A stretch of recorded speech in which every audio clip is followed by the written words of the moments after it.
चिड़िया पर बिल्कुल अलग, नई और गहरी 30 मिनट की कहानी है। ये कहानी यादों, समय और आत्मा पर है। कहानी वो चिड़िया जो समय सुन सकती थी।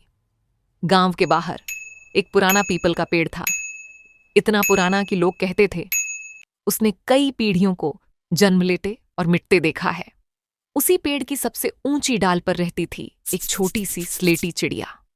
उसका नाम कोई नहीं जानता था, क्योंकि वह नाम से नहीं, एहसास से जानी जाती थी।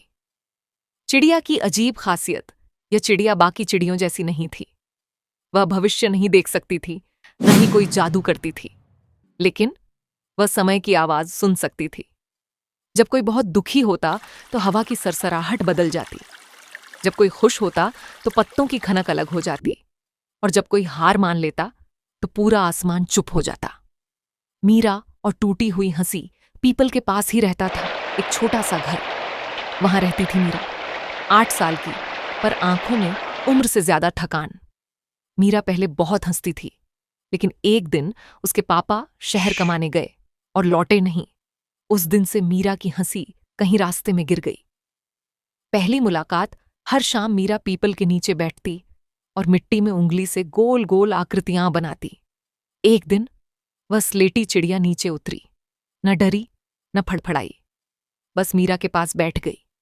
मीरा ने कहा, तू भी किसी को खो चुकी है क्या? चिड़िया ने सिर झुका लिया। समय की पहली आवाज उस रात चिड़िया ने समय को रोते सुना।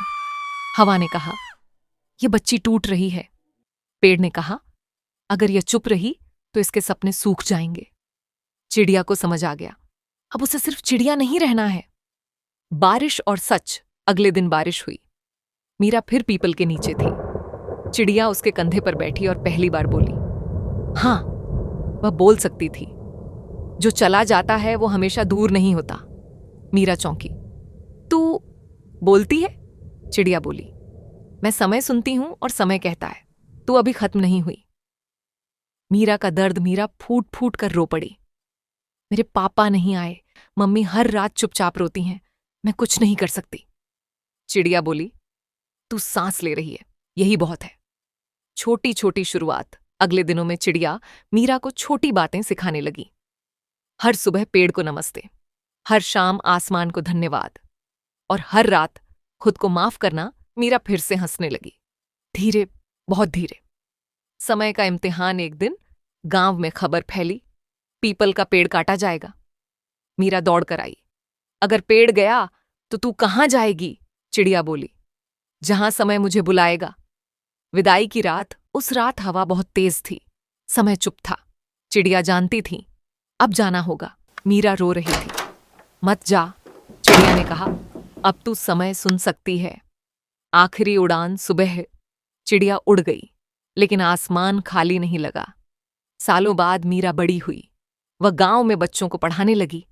जब कोई बच्चा टूटता, मीरा कहती, जो चला जाता है वो हमेशा दूर नहीं होता।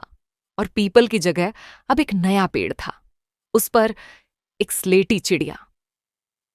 अंत नहीं, एहसास, कहानी खत्म नहीं होती, बस जगह बदलती है, क्योंकि कुछ चिड़ियां उड़ती नहीं, वो समय बन जाती है।